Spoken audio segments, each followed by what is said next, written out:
As new mobile CQB shooters come to fill the hole that Area F2 left, there's one question on everyone's minds. Will this get copyrighted?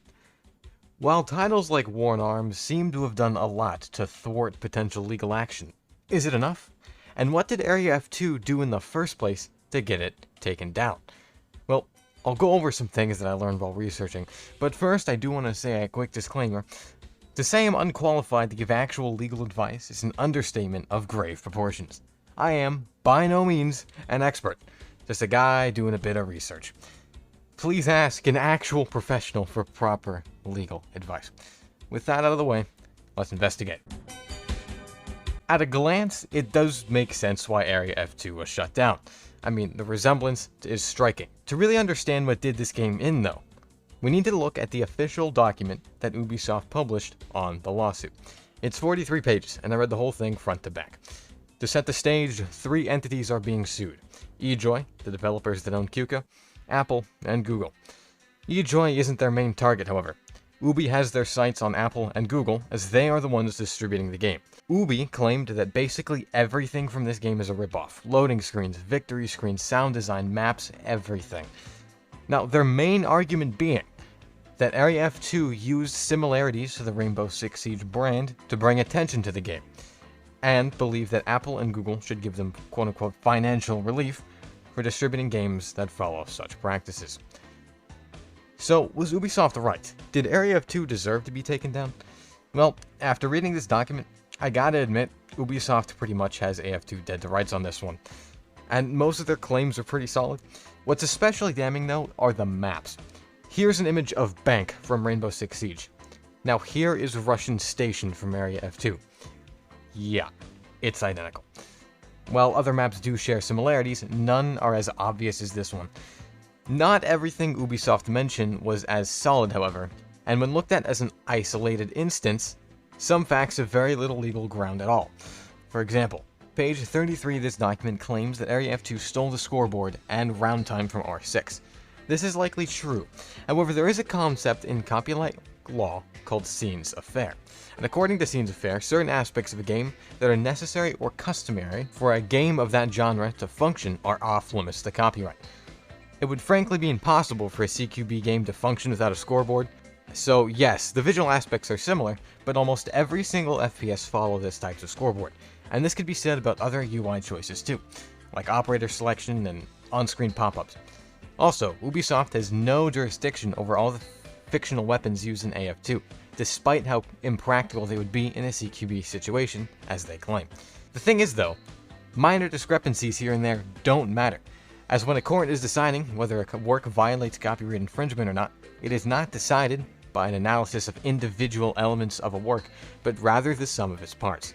What this means is the court decides the overall aesthetic of a game is a clone of something else, it can override scenes of fair rules and other loopholes.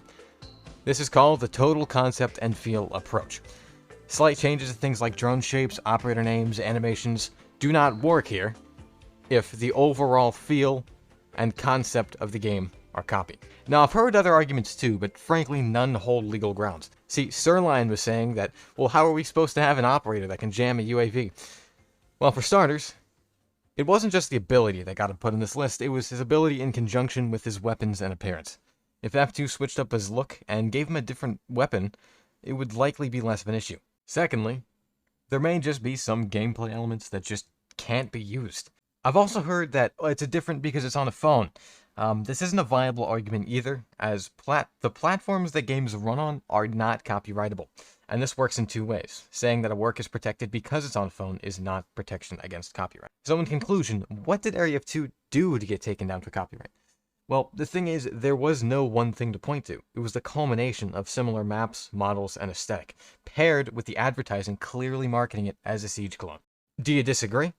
Well, tough. You can't argue, and I mean, you can argue and complain all you want, but the trial's over and the verdict's in. There's not much anyone can do at this point. It's over. AF2 might be gone, but we can still look back at the fond memories we had while playing the game.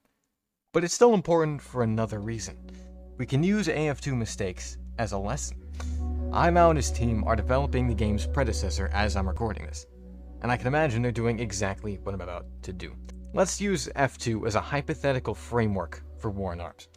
Well, It would be a lot more simple than you think it would be to avoid a lawsuit. To start, we know that Rank Up Games is going with a futuristic style. This alone would be a huge advantage in War in Arms' favor, as it would be a lot harder to use the total concept and feel approach against the defendant. We also need maps to change, obviously, and would probably need to fit into this futuristic style for a game developing standpoint and from a copyright standpoint. Another huge advantage that War in Arms has is the weapons. You see, in iMao's latest devlog, he listed the weapons that are being included in War in Arms. I suggest you check it out after this video if you haven't seen it, but many of the weapons he listed are actually old-school World War II era weapons. If you compound this with the fact that weapons will be stylized into a more futuristic type design, this will very effectively make it stand out from R6. With this info, War in Arms' solution to copyright takes place. Futuristic style, likely futuristic maps with a completely different set of weapons. The only thing left is the operators and destruction, and other things too, like sound design, UI, but those are much smaller. While these things are imperative to R6, all those things can be protected under Scenes of Fair rules. So in my uneducated opinion, War in Arms looks like it's safe from legal action. Well, guys, if you are one of the few who did watch this far, I deeply appreciate it. And you might as well subscribe if you're already here. Also, thanks to Sirline for helping me out with this video. But anyway, guys, I'll see you beautiful people next time I'm bothered to upload. Also, join my Discord.